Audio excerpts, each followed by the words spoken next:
अण्णा बनसोडे यांच्या मुलाला निवडणुकीच्या रिंगणात उतरवण्याच्या हालचालींना मोठा विरोध होतोय। बनसोडे मतदारसंघात फिरत नाहीत असा आरोप करत पुण्यातील हॉस्टेलमधील महिलांनी संताप व्यक्त केला।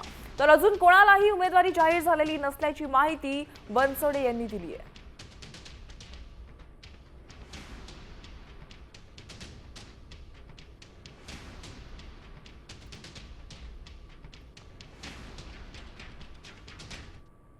एवढंच म्हणणं होतं की दादांना की आम्हाला उमेदवारी द्या, आमदार पुत्राला तिथं तुम्ही जर उमेदवारी देत असेल तर पुढच्या वार्डमध्ये द्या ना। आमदार पुत्राला इथं येण्याची काहीच गरज नाहीये। वार्ड क्रमांक 9 मध्ये आम्ही कोणाचेही नावं घेत नाहीयेत, नावं मी कोणाचेही सांगणार नाही। आतमध्ये आमचा अपमान झालेला आहे।